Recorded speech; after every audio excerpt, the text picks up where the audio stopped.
இப்போ இன்று பார்க்க போகிற மூலிகை என்னன்னா சிறுகுறிஞ்சான் அப்படி சொல்லுவோம். இப்போ சிறுகுறிஞ்சான் பார்த்திங்கன்னா அதோடைய இலை பார்த்திங்கன்னா கிட்டத்தட்ட பூவரசு இலை மாதிரியே தோற்றம் இருக்கும். அது ரொம்ப மருத்துவ குணம் நிறையா மிகுந்த இலை. அது இதில் இலை தான் ரொம்ப நம்ம யூஸ் பண்ணுறோம். இது பார்த்திங்கன்னா கொடியாக போகும், அப்படியே பார்த்திங்கன்னா கொடியாக படரும். இது காய் பார்த்திங்கன்னா ஒரு கூம்பு வடிவில் காணப்படும். இது வெடிச்சதுன்னா அப்படியே சீடு அப்படியே பறக்கும். பார்த்திங்கன்னா தாத்தா சீடின்னு சொல்லிட்டு அந்த காலத்தில் அதை பிடிச்சி விளையாடுவாங்க பசங்கள்லாம் சிறிய வயசில். இதுதான் சிறுகுறிஞ்சான் அப்படி சொல்லுது. இந்த சிறுகுறிஞ்சான் பார்த்திங்கன்னா இதை நம்ம பொடி செய்து நல்லா இது இலையெல்லாம் பறிச்சுட்டு அப்படியே நிழலில் உலர்த்துறது, அப்படியே காய வைக்கிறது. காய வச்சுட்டு இதை நைஸாக பொடி பண்ணிவிட்டு இந்த பொடியை காலையில் ஏர்லி மார்னிங் ஒரு 3 கிராம் போட்டு வாயில் போட்டு வெந்நீர் குடிச்சிங்கன்னா இது சர்க்கரை நோயின்னு சொல்கிறோம்ல, அந்த சர்க்கரை நோய் முற்றிலும் குணமாகும்.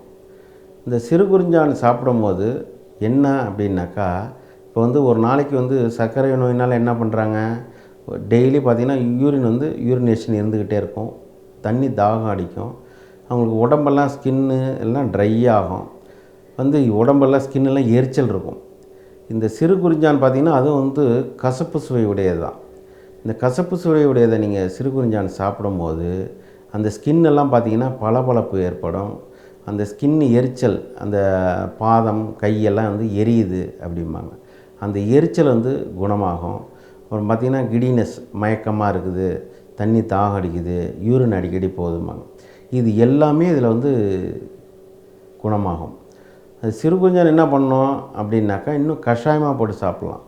கஷாயம் போடுறீங்க அப்படின்னா எப்படி கஷாயம் போடலான்னா, சிறுகுறிஞ்சான் இலை அந்த இதை காஞ்சி போயிடுச்சு அப்படின்னாக்கா ஒரு நைட்டு ஃபுல்லாக ஊற வச்சிடணும். கொஞ்சோண்டு சிறுகுறிஞ்சான் இலை, அப்புறம் நிலவேம்பு, அப்புறம் சீந்தில் கொடி, அப்புறம் ஆவாரம்பூ, இதெல்லாம் எடுத்துக்கிட்டு எல்லாம் ஒரு பிடி அதை நீங்கள் ஒரு 1 லிட்டர் தண்ணியில் போட்டு நல்லா ஒரு 1/4 லிட்டராக சின்னோன்னு அதில் ஒரு 50 ml அதை வடிகட்டிட்டு ஃபில்ட்ரு பண்ணி அந்த தண்ணியை கஷாய தண்ணியை டெய்லி காலை மாலை 2 வேளை ஒரு 48 நாள் இதை குடிச்சிங்கன்னா உங்களுக்கு சர்க்கரை நோயே இல்லாமல் சரி பண்ண முடியும்.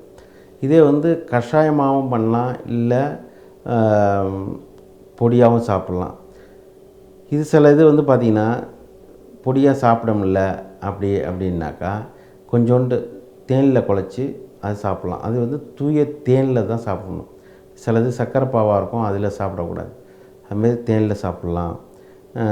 இல்லையா நீங்கள் இன்னும் இது மருந்து மாத்திரைகளாகவே நம்மலாம் மாத்திரையாகவே பண்ணுறோம். இன்னும் பல மூலிகைகள் சேர்த்து கிட்டத்தட்ட ஒரு 64 மூலிகைகளை சேர்த்து நம்ம ஒரு கேப்சூல்ஸாக பண்ணுறோம், டயா கேர்னு. அந்த டயா கேர்னால் இந்த கால் எரிச்சல் நல்லா ஒரு 2 கேப்சூல் அது சாப்பிடும்போது இது முற்றிலும் குணமாகுது. இதுதான் இந்த சர்க்கரை நோய் யாராருக்கெல்லாம் வருது அப்படின்னா, உழைப்பு குறைவாக இருக்கிறவங்களுக்கு, இல்லை ஹெரிடிட்டியாக இருக்கிறவங்களுக்கு தான் இந்த சர்க்கரை நோய் வருது. இந்த பேங்க்ரியாஸ் ஆக்டிவேஷன் இல்லாமல் இருக்கிறவங்களுக்கு தான் இந்த சர்க்கரை நோய் வருது. இந்த சர்க்கரை நோய் வர்றதுக்கு வராமல் தடுக்கணும் அப்படின்னா உடல் உழைப்பு முக்கியமாக சொல்கிறோம். இதில் வயிறு உள்ளே இழுத்து மூச்சு பயிற்சி பண்ணும் போது அந்த பேங்க்ரியாஸனுடைய ஆக்ஷன் நல்லா ஆகுது. இந்த சிறுகுறிஞ்சானை நீங்கள் சாப்பிடும்போது இதே ஆக்ஷன் தான் ஆகும். கொஞ்சம் அது கூட நம்ம ஒரு யோகா இல்லை ஒரு வயிறு உள்ளே இழுத்து ஒரு எக்ஸசைஸு கீழே குனிஞ்சு நிமிரும் போது இந்த மருந்து முற்றிலும் சுகரினுடைய இதுவே தெரியாமல் நம்ம குணமாக முடியும். ஏன்னா சிறுகுறிஞ்சான் சாப்பிட்றவங்க பார்த்திங்கன்னா நம்ம 7 தலைமுறையாக சிகிச்சை பண்ணிகிட்டுருக்கோம்.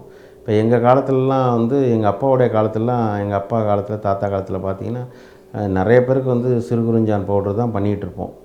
இப்போ அதோடு இல்லாமல் இப்போ நிறையா மூலிகைகள் போட்டு இப்போ நிறையா பண்ணி ஒரு கேப்சூல்ஸாக போடும்போது அதோடைய ஆக்ஷன் இன்னும் நல்லா இருக்கனால இந்த சர்க்கரை நோயினால் வர பல நோய்கள்,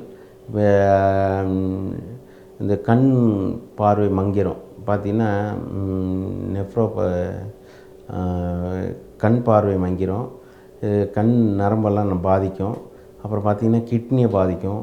இதனால் வந்து சுகர்னால் பல நோய்கள் வந்து ஏற்படுது. அது எல்லாமே வந்து நமக்கு வந்து க்யூர் ஆகுதுங்கிறது தான் மெயினாக வந்தது.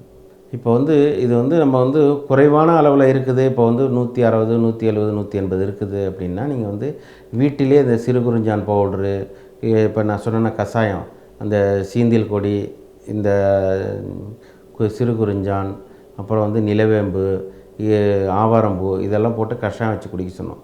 இதுமாரி உள்ளது நீங்கள் வந்து வீட்டில் குடிச்சிங்கனாலே வந்து குணமாயிடும்.